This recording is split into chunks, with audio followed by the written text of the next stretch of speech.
Have you heard that women need 10 to 12 touches every day? Non-sexual, by the way. I'm not trying to tell you that, she needs quickies 12 times. I'm saying non-sexual touches. I think it's not just women. I personally think that, every human being needs it.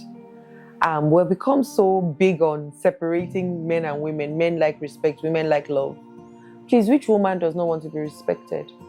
And which man doesn't want to be loved? We've crafted so many things, right? So many things to make it seem like, okay, well, yes, maybe somehow our brains might be different. So maybe we perceive things differently to some extent. But when we use some of these blanket statements, I keep asking, so is there any man who doesn't want to be touched? Is there any man or any woman who doesn't want to be touched? Non-sexually, Is there any man, when they say, okay, there are love languages and people like words of affirmation, is there any human being who doesn't like words of affirmation? I haven't seen anybody.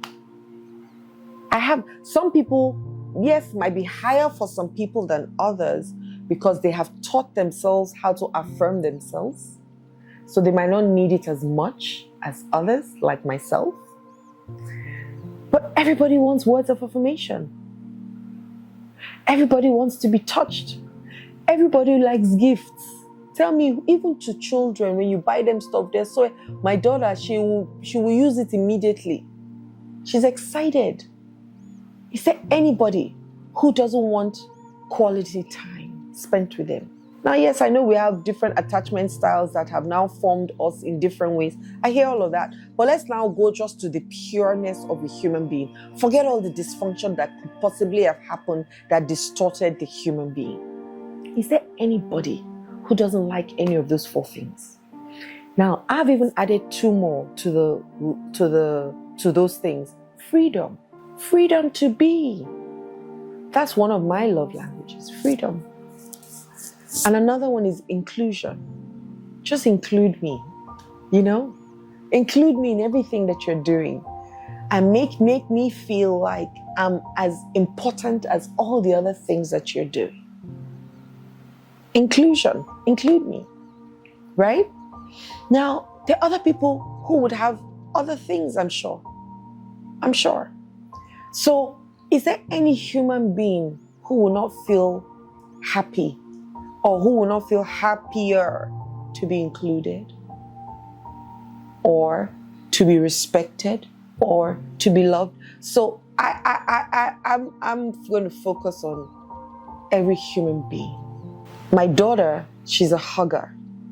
And I initially used to be like, when I was still a little bit, cuckoo. I didn't know how to hug her or be there for her emotionally. But now, we have the best hugs. And she'll say to me, Mommy, you have one of the best warm hugs ever. I just love you, As I said that warmed my heart. And so we will hug. Every opportunity she has when we're walking past each other, we're high-fiving, which is a touch. It doesn't have to be a hug. We're smiling at each other, which is also a connection. And we're hugging each other, which is a connection. Why don't we do that with our spouse? And it is an intentional thing, by the way. I hear that a 6-second kiss would release oxytocin in your body. 6 seconds only. So that means when I'm going out and I peck my husband for 6 seconds, I release a bond between both of us. Because oxytocin is the bonding hormone. I release something in him and he releases something in me, and vice versa. When we come back from work and we kiss, during the off working hours, we send messages to each other to just say, I see you, I feel you, I miss you. Those are touch points. I look forward to seeing you this evening. Sometimes we even say, I can't wait to see you. So there's an eagerness, right? And those are some things that I remember one of the videos I did that we talked about money, not costing money. Love doing things in love that doesn't cost money. I see you. Hugs, kisses, love making. It costs nothing. Zero. Right? Why don't we do that? Rather, we're so quick to saying all the things that you are not, and all the things you're not doing, and how unhappy I am in this relationship because you choose not to. And we stay in that cycle of seeing our partners in the light that we hope not to see them in, but we're consistently seeing them in, which is always bringing up the part of you do not, you always, you never. Blanket statements that, if you really question, are not even true. If you really question it. But because you have heightened it so much, and so if I feel resentful towards you, I won't touch you. And if I do, nothing will be released. Because it was negativity I brought. Oh, something will be released. Negativity. I'll release negative hormones in you. Cortisol. Honestly, when I think about these things these days, I'm just like, how did we get here? How did we get here? I listen to podcasts. I see people saying all kinds of things. And I'm like, how? I watched a podcast with the Honest Bunch. I saw the promo of a young lady who said she's happy to date married men and be the other girl. She's happy. She's not ready, And the bashing came through, calling her all kinds of names. Oh, some men were very excited. But one of the things that she said that was so strong was that so many relationships right now that have no intimacy at all. Some men have been begging their wives for sex for months, for some years, and the wife refuses just because of resentment. Then same thing, women are begging their husbands for sex and husbands are refusing. And so where do you leave the other partner, your other partner? Those touches, those hugs, those looking into each other's eyes, that love making and orgasm and that, connection and intimacy and romance. Do you know what it does for a human being? And this is in different levels, but we're talking relationship, your romantic relationship. And what she said was so true. You hear it, oh, I have to beg my husband to touch me. I have to beg my wife. Why? How did we get here? And so the truth is that there's a role for that kind of woman outside. That's the truth. There's a role for men like that outside. And you don't want to hear the truth, but I'm sorry. There's a role. Because you've created a beast. You've got to deal with the beast that you've created. Some just to sit down and talk is a problem. Why? So 10 to 12 touches. Can we try that? Can we just try that? High five, smile, pat on the back, pat on the shoulder, hug. Can we just try it? And then genuinely say, I love you. And maybe you're not in the place of love. Maybe genuinely say, I like you. Genuinely, at least try something. And start to see your spouse for who they really are. In terms of who you want them to be. Not who they're showing up as today.